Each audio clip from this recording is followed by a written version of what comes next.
مرحبا. طلعت علينا بنت شفاعات كالعادة في لقاء تلفزيوني شارية نص ساعة ب8000 ولا ب10000 جنيه. الحوار عبارة عن تفخيم وتمجيد في بنت شفاعات، ولكن لا يمنع من الكلمات المتساقطة اللي نقدر نرد عليها فيها.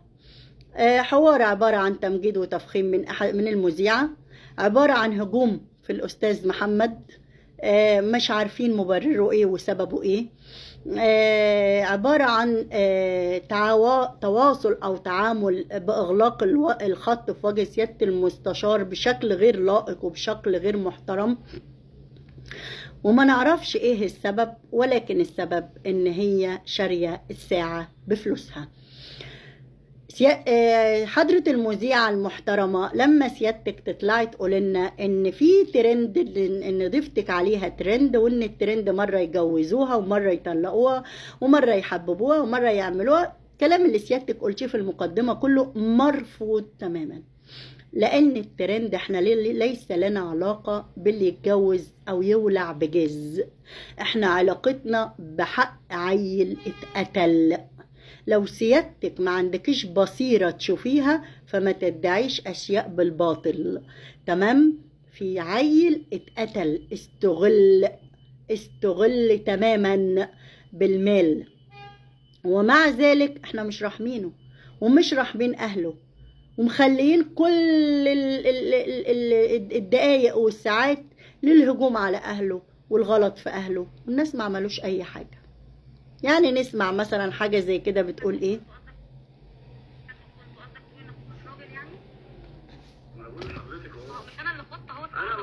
طب صلى على النبي عليه الصلاة والسلام. حضرتك ما سربتش اي ريكوردات من عندي، قسما بدين الله وحسن ربنا انا ما سربت ريكوردات من عندي الحقيقي لاي حد. هو بالنسبه للحلفان ده انا معايا لايف وهو قاعد مع اسماء غنيم على الجست وبيسرب الريكورد. طيب اسمي الاستاذه اسماء غنيم، اسمي اسماء هانم غنيم، تمام؟ تتعلمي الاحترام لما تخاطبي الناس المحترمين، تمام؟ هي اسماء غنيم عامله لك ايه؟ هي اسماء غنيم مالها علاقتها بك ايه؟ تمام؟ انا معرفش استاذ محمد بيبرر لسيادتك ليه الموضوع. انا خنت اخوك، هو اخوك رجعني ليه بعد ما خنته؟ قصدك تقول ان اخوك مش انت حضرتك خنتي اخوه ما خنتيش اخوه؟ انت اكتر واحده تعرف تجاوب على السؤال ده كويس. الراجل مش هيطلع يدين نفسه ويقول لك خنتي اخويا، مش هيطلع يدين نفسه. اما عن اخوه رجعك ليه؟ اخوه رجعك لان الممثله قابلته، والكلام ده على لسان صديقه قبل ما ينزل عشان يرجعك، كان قاعد مع صديقه، قال له الممثله قالت لي رجعها وانا هلملك فلوس وعالجك. يعني كان المقابل ان الممثله تعالجه وتلمله فلوس ان هو يرجعك.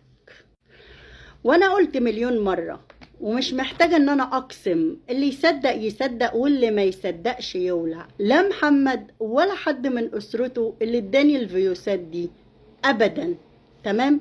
اللي عايز يصدق يصدق واللي مش عايز ما يصدقش. وبعدين انتوا ماسكين في الفيوسات ليه؟ ما تمسكوا في السفالة اللي قيلت داخل الفيوسات. هو احنا بنسيب الموضوع ونمسك في الفروع؟ هي دي ألفاظ تنتج عن تقدر تكون صالحة تربي أطفال؟ انت غير صالحة لتربية الأطفال. طب ما انت سبيتي برضو أحد البلوجر المحترمين على الميديا برضو بهجزر الألفاظ دي. انت طالعة تستشرفي علينا وتدعي قدامنا البراءة والملائكية.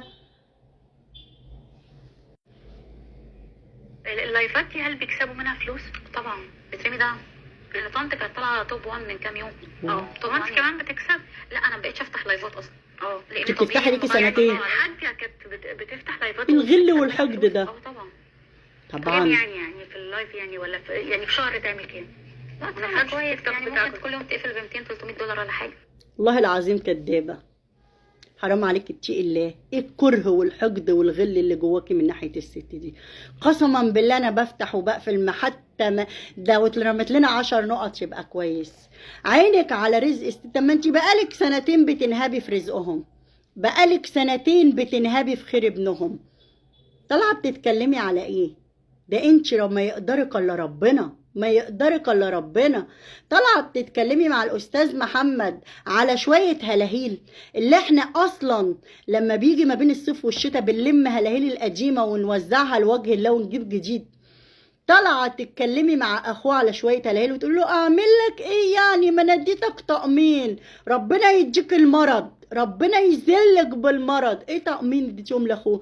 ده انت اديتي لصاحبه ايفون، ده اديتي للي صديقه اللي كان مقاطعه اديتيله كافيه، ده انت ده الراجل لما كان عايش ابوكي سرقه في $2000، عمل لابوكي عمليه بشويه هدوم اخوه بتستقطري عليهم. ده انت جحده جحود، ربنا يذلك من اللي انت عملتيه فيه. بعدين تعالي قولي لي هنا المسح الذري الحقيقي اللي انا نزلتهولك، اللي كان يوم 16/10 اللي كان جاي من دار الشفاء، اللي قال ان ابراهيم تعافى وان ابراهيم بقى كويس، وان كل اللي باقيين بقرتين صغيرين، بقرة في قلب المستقيم وبقرة في فتحة الشرج، والاتنين هيتداووا وبيتقشفوا. ده التقرير اللي ابراهيم كان طالع بيه 16/10 قبل ما ترجعي له ب10 ايام او ب15 يوم. ايه اللي حصل في ابراهيم عشان يطلع في عمليه يسب الدكتور ويقول له، الدكتور يقول له قول ان انا باخد عينه منك، وهو لما اكتشف انها مؤامره، ابراهيم لما اكتشف انها مؤامره سب الدكتور وقال له يا ابن الكلب.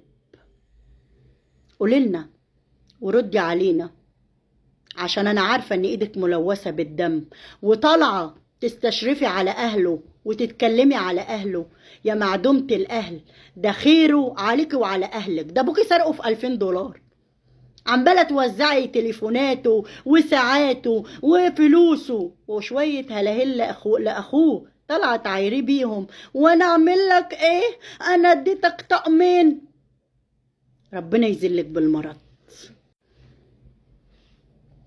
انك انت مش بنت، بس انا الحمد لله انك انت مش بنت، بس انا بضع انك انت مش بنت، بس انا بضع الحمد لله انك انت مش بنت، بس الحمد لله انك انت مش بنت، بس انا بضع الحمد لله انك انت مش بنت، بس انا بضع الحمد لله انك انت مش بنت، بس انا بضع.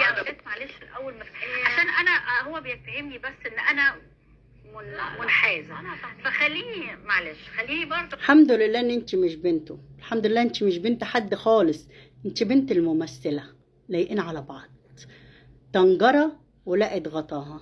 برضه عشان ابقى ايه طرف محايد، هو قال ان كان في ريكوردات او ما شابه انت طلعتيها. لو كانت الحاجات دي على تليفون ابراهيم فاكيد انت اللي طلعتيها. يا بابا مين اللي طلعها؟ لا مش انا اللي مطلعها. لا مش هي اللي مطلعاها، هي بريئه، هي بريئه. هو كل حاجه ابراهيم عملها. ابراهيم لم التبرعات، ابراهيم هو اللي كان بيصور، حتى صور نفسه وهو متوفي. ابراهيم وزع الريكوردات اللي فيها اسرار عائليه بينه وبين اخواته. يا شيخه اتقي الله، يا شيخه خافي ربنا، يا شيخه انت ما بتتكسفيش، انت تقفيش قدام المرايه كده تتكسفي على دمك. ايه ده الواحد يخجل شويه، خجل شويه خجل. كنت اللي هم فعلا ماديين ما كنتش طلعت ده، كنت طلعته انا زيهم. هم فضلوا. طب امال مين اللي طلعه؟ ما هو اسال الناس، اي حد بيتفرج عليه دلوقتي هيقول لك هيقفوا عند الحته دي. امال مين اللي طلع الحاجه؟ ناس كتير قوي من اصحاب ابراهيم عارفين. اما كدابه اصحاب ابراهيم كلهم انا اتكلمت معاهم، ما فيش حد جاله ريكوردات زي دي. انت كدابه، انت كدابه. اهل ابراهيم لو ماديين كانوا وافقوك انك يعملوا محضر في الاستاذه هانم وخدوا ال108,000.